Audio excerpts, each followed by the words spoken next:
Queridas amigas y amigos, hermanos todos, iniciamos el capítulo 8 de la serie La reencarnación, ley universal. Y como os adelanté al final del capítulo anterior, vamos a conocer a otros grupos entre cuyas creencias estaba instalada la de la reencarnación. Y empezaremos por los maniqueos. El fundador del maniqueísmo, Maní, Manés o Manihagios, conocido por cualquiera de los tres nombres, nació en el seno de una noble familia en Mesopotamia entre 2015 y 2016. Este pertenecía a una secta, probablemente con reminiscencias gnósticas, de bautizadores, en la que permaneció hasta la edad de 24 años. Por ser su doctrina contraria a la establecida, no tuvo más remedio que predicar sus enseñanzas durante largos viajes que realizó por parte de Asia. Maní tan solo consideraba como profetas verídicos a Buda, Zoroastro y a Cristo, aunque sus enseñanzas estaban para él superadas, confiando a su religión una misión de salvación universal.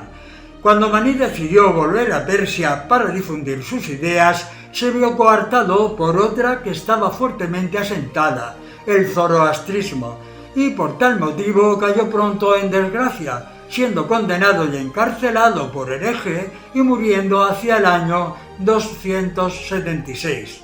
Aunque el maniqueísmo fue perseguido en Persia, su doctrina tuvo una gran expansión, extendiéndose por Siria, Egipto, África, España, Asia Central, Mongolia y China. Esta doctrina afirma un dualismo entre el bien y el mal, entre el dios luz y las tinieblas, dios demoníaco, creador de un mundo malvado y deshonesto. Según el maniqueísmo, las almas humanas son partículas luminosas procedentes del mundo del Padre de la Grandeza, del principio luminoso o Dios bueno, que han caído prisioneras de las tinieblas. Los maniqueos tenían toda una organización jerarquizada, con varios grados entre los que se encontraban los maestros iluminados del sol, sacerdotes, verídicos, auditores, y estaba gobernada por 12 maestros, y estos regidos a su vez por un jefe supremo. Su doctrina no tiene sacramentos como la Iglesia Católica, pues solo celebran una Eucaristía para los estrictamente elegidos y una confesión que hacían públicamente. En su fiesta principal, la Berma, que en griego significa cátedra, celebraban el martirio del maestro y el juicio final. Su moral era de un rigor extremo y sostenían que solo los elegidos gozarían inmediatamente tras la muerte del paraíso, mientras que los pecadores, tras la muerte, sufrirían una condena eterna, pues la reencarnación, que era concebida como una especie de purgatorio, tan solo estaba designada a aquellos que no habían alcanzado una virtud perfecta, por lo que debían de volver a la tierra y pasar por varios cuerpos hasta eliminar completamente sus impurezas.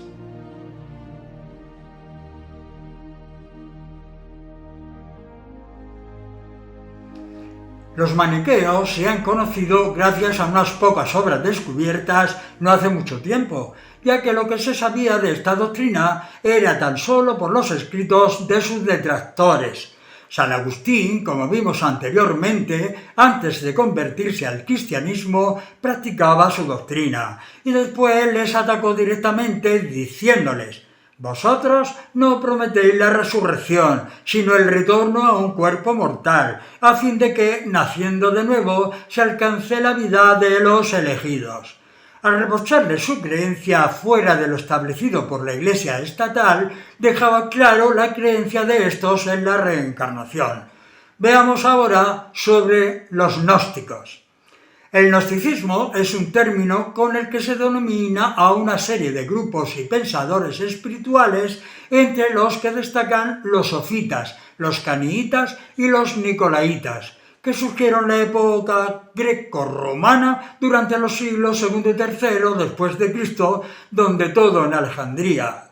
Los maestros principales de estas escuelas gnósticas fueron Simón el Mago, Carpócrates, Valentino y Basílides, Todos ellos tenían en común la doctrina de la gnosis, y sea el conocimiento dado por el revelador celeste a pequeños grupos de elegidos o iniciados, que constituye el fundamento y garantía de su salvación. Estos se consideraban afines con la tradición apostólica, admitiendo que el alma podía pasar de un cuerpo a otro, siendo aceptada entre su creencia la reencarnación, defendiendo que Cristo la aceptaba. Pues varias de las sectas pretendían transmitir las enseñanzas de Jesús, al que consideraban como el enviado de Dios, para iluminar el conocimiento humano. Por él, y no por la fe o las buenas obras, los individuos pueden salvarse, siendo esencial también el dualismo fundamental que existe entre la perfección de Dios y el mundo material. Al gnosticismo se le relacionó antiguamente con fuentes orientales, caldeas o iraníes, aunque probablemente surgiera independientemente del cristianismo en Siria, Mesopotamia y Egipto, reconociendo y desarrollando las doctrinas secretas del judaísmo tardío. Fue considerado como un conjunto de herejías durante el cristianismo, ya que establecían una distinción entre la fe común y el conocimiento reservado tan solo para unos pocos elegidos. Según nos cuenta Edward Emily Gibson, los primeros gnósticos eran los más eruditos. Uno de los textos más conocidos de los gnósticos, la Pistis Sophia, declara: aún el alma pecadora, condenada a sufrir después de su muerte, no debe perder la esperanza, pues será enviada a otro cuerpo y a veces a varios sucesivamente. Esta migración constituye un ciclo. El alma no estará verdaderamente perdida más que se acaba su ciclo sin haberse arrepentido. En Fragmentos of a Fortean Meat afirman que el alma, el agnosticismo, giraba alrededor de la ley cíclica para el alma individual y universal a la vez. Por lo tanto, reencarnación y karma constituían una opción viva dentro del cristianismo primitivo. El autor de The Gnostic Gospel, los Evangelios Gnósticos, Elaine Pagels, toda una autoridad en la materia, afirma que estos proponen un modo atrayente de vivir el cristianismo, como los cristianos de los primeros siglos, diferente al cristianismo tradicional.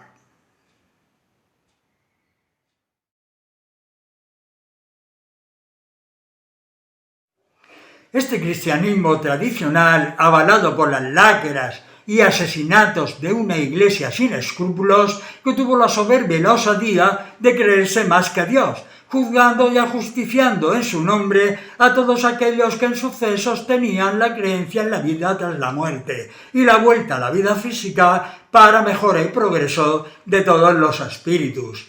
Veamos un caso anecdótico que corrobora esa actitud represora de la Iglesia.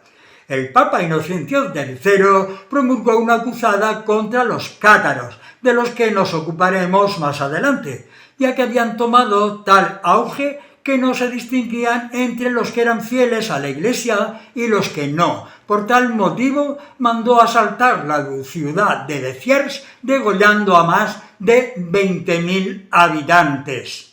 Ante los aterradores crímenes cometidos en el pasado, aludiendo a la defensa de la pureza de la fe, la postura indecisa que mantiene la Iglesia sobre la pena de muerte en la actualidad parece demostrar que no ha cambiado mucho en algunas ideas a lo largo del tiempo, por lo que cabría hacerse la siguiente pregunta: ¿qué significa para la Iglesia Católica el quinto mandamiento, que de forma muy clara dice «no matarás»?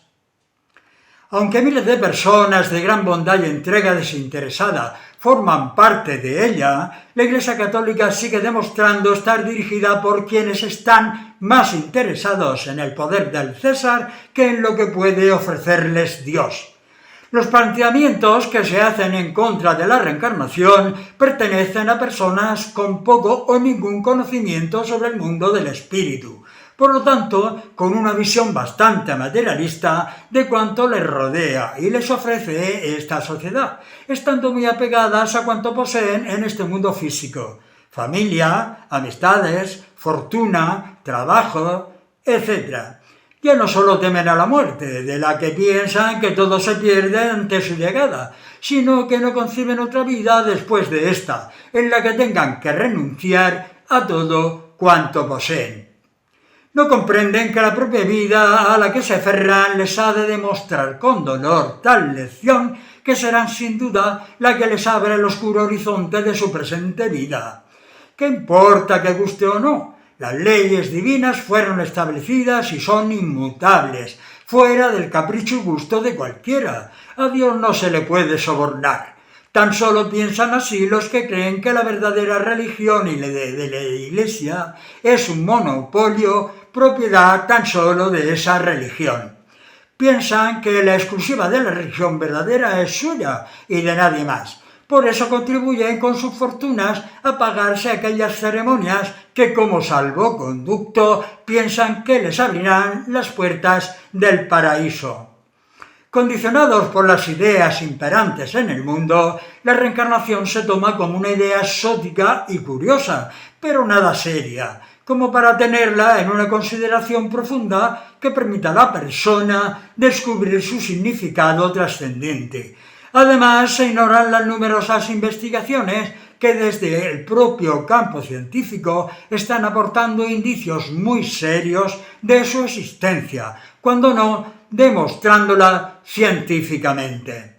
Una de las razones de las que la ciencia en ocasiones demuestra tales prejuicios es sin duda porque se encuentra enfocada solo hacia los fenómenos materiales, porque fuera de lo que es su campo de estudio considera que nada existe y porque la ciencia se ha especializado tanto que muy a menudo es difícil afrontar los problemas de una manera globalizadora, perdiéndose en aspectos parciales que terminan por no llevar a ningún sitio.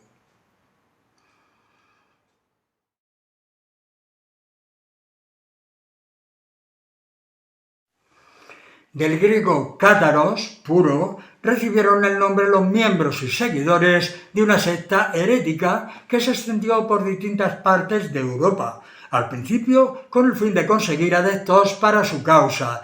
Después se fueron asentando y echando raíces, creciendo cada vez con más fuerza, siendo uno de los grupos con más relevancia por su rotundidad y firmeza en sus creencias, declarado hereje y perseguido a muerte, como no, por la Iglesia católica. La doctrina cátara se basaba en el dualismo, o sea, en la existencia de dos poderes bien diferenciados, el bien como representación de Dios y el mal como Satán. La parte negativa, en la batalla entre estos dos principios, los ángeles buenos permanecieron junto al bien. Los malos, que no lo eran por decisión propia, al pecar, habían sido atrapados por Satán y se convertían en demonios. Para poder acceder de nuevo al bien, tenían que reencarnar varias veces en cuerpos humanos para librarse así, a través del aprendizaje, de la esclavitud del mal. De forma generalizada, los cátaros creían que no había distinción entre las almas de los hombres y de las mujeres. Sin embargo, otras corrientes apoyaban lo contrario, diciendo que la liberación del alma de una mujer tan solo era posible cuando adquiría un cuerpo de hombre, que normalmente debía de ser en su última reencarnación. Una vez reinsertados en el bien, estos tenían acceso al cuerpo de un iniciado o perfecto. A partir de ese momento cesaba el ciclo de las reencarnaciones para este espíritu. Su doctrina, llamada de la catarsis o purificación, término que el propio San Agustín aplicaba a los maniqueos reencarnacionistas de Mesopotamia, estaba muy influenciada por estos.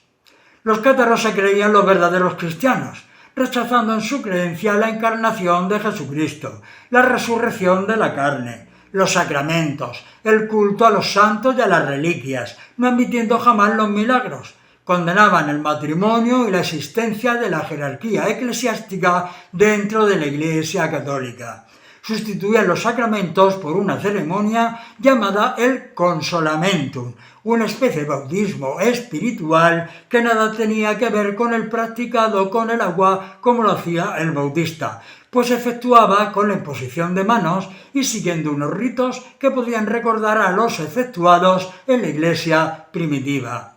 Ya en el siglo XII, Alain de Lille hacía la diferencia entre el llamado consolamentum de los perfectos y el consolamentum o bautismo de los moribundos, que se practicaba tan solo cuando alguien se encontraba ante las puertas de la muerte. Siendo los dos rituales iguales, el primero significaba la entrada en las órdenes cátaras y la renuncia voluntaria a las cosas del mundo, defendiendo el vegetarismo y la castidad, y sobre todo el respeto a todos los seres vivos, practicando la no violencia.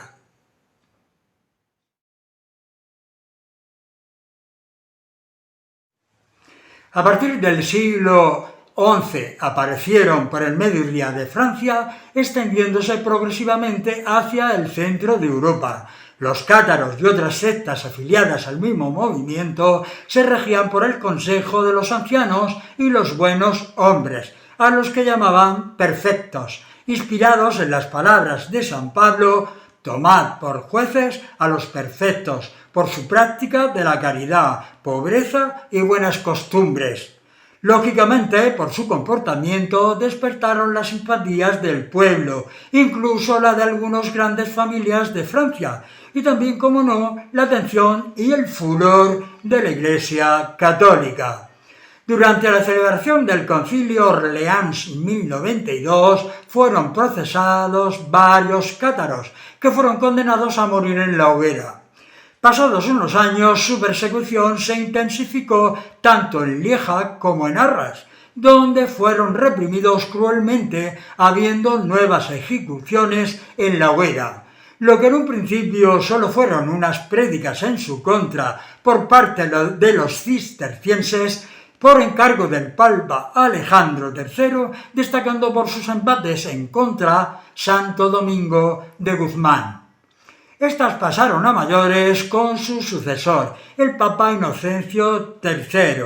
Tras el fracaso, como ocurriera a su antecesor, de los dominicos, a los que había encargado la misión de hacer que los cátaros volvieran al seno de la Iglesia, quiso erradicar desde el fondo a los herejes, proponiendo contra ellos una cruzada, tras el asesinato de su legado pontificio, que había mantenido una reunión con Ramón VI de Tolosa para solicitar sus favores. Así ocurrió la tragedia de Béziers, donde todos sus habitantes fueron pasados a cuchillo por negarse a entregar a los perfectos y perfectas, a los hombres buenos que residían en la ciudad, como expuse en el capítulo anterior sobre las persecuciones que llevaba la Iglesia contra los herejes. Inocencio III, al no conseguir sus pretensiones, se enfrentó a Ramón VI de Tolosa bajo acusaciones respaldadas por falsos testigos, poniendo al frente de la cruzada al cisterciense Arnaud Amaury, quien, respondiendo a los escrúpulos de quien temía exterminar también a los católicos, contestó lo siguiente: «Matadlos a todos, que Dios ya distinguirá a quién sí y quién no le pertenece cuando éstos lleguen al cielo». A la caída de Béziers siguieron otras ciudades como Carcassonne, Minerva o Termes, cubriendo los cielos con el clamor de los cientos de condenados a morir en la hoguera. A dicha cruzada no se unió el rey de Francia, pero sí parte de la nobleza del país, saqueando la comarca de Languedoc, arrasando las provincias cátaras en una cruel y sangrienta batalla, venciéndoles en Muret en el año 1213. Lo que no consiguió la cruenta cruzada con las armas, lo alcanzó el terror de una institución que pasaría a la historia con los crímenes más singulares y horrorosos de la Iglesia, la llamada Inquisición. Entonces empezó a cundir el pánico por las denuncias de unos ciudadanos contra otros, donde tanta gente era apresada y torturada por motivos que siempre escondían la venganza. Los cátaros se refugiaron en la fortaleza de Montsegur, donde no solo se convirtió en la sede oficial de su iglesia, sino que guardaba junto a sus libros sagrados todas las riquezas que les habían donado las mismas gentes que les seguían. Muy pronto se vieron asediados resistiendo lo imposible, hasta que en 1244 fueron traicionados al ser revelada la única entrada accesible al castillo, donde los supervivientes fueron apresados e interrogados, prefiriendo perder el cuerpo a su alma, ya que hasta el último instante fueron fieles a su fe y sus creencias. El castillo se convirtió en una gigantesca hoguera, pereciendo no solo la vida de los cátaros, sino la esperanza de su ideal religioso.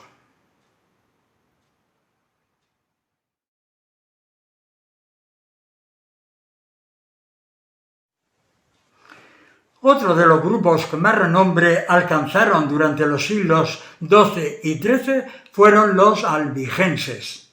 Cátaros al fin tomaron este nombre por su asentamiento en la ciudad francesa de Albi, mientras en los países nórdicos los herejes fueron muy hostigados y reprimidos. Estos gozaron de cierta tolerancia en la parte meridional, aunque se aprobaron algunas penas de muerte, pero tan solo a personas concretas.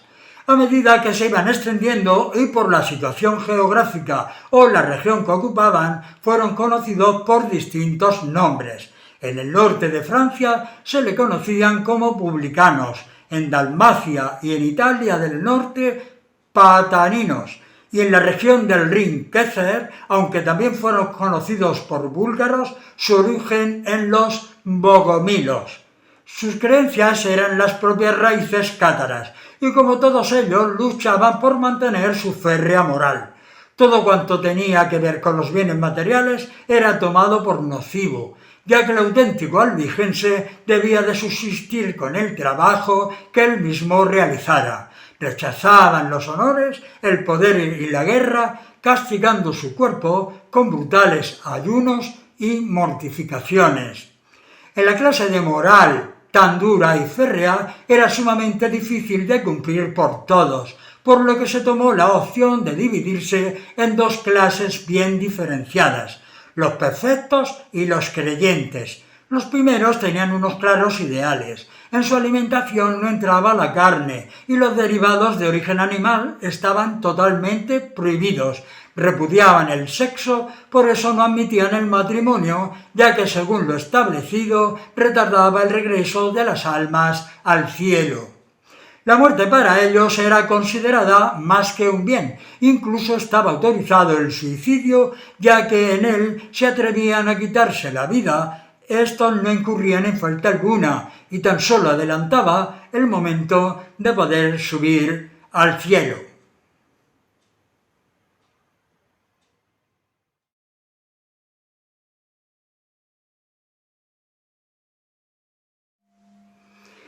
Queridos todos, llegamos al final del capítulo 8 de la serie La reencarnación, ley universal.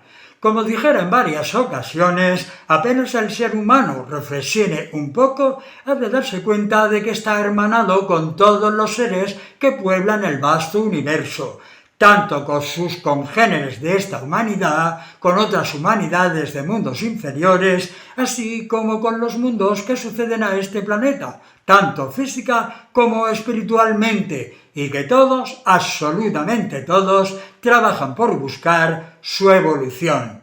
Ahí es donde juega un papel primordial la gran ley de la reencarnación, como fundamento esencial, tanto para los seres encarnados como para los espíritus.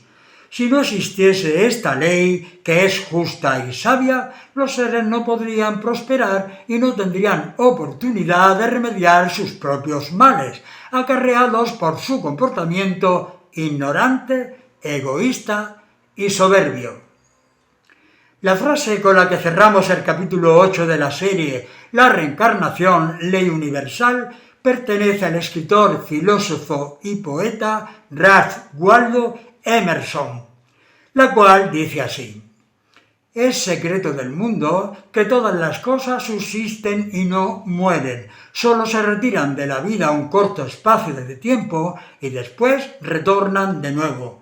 Nada muere. Los hombres fingen morirse, les hacen celebrar ridículos funerales y tristes entierros, y allí permanecen asomados a la ventana con un disfraz nuevo y extraño.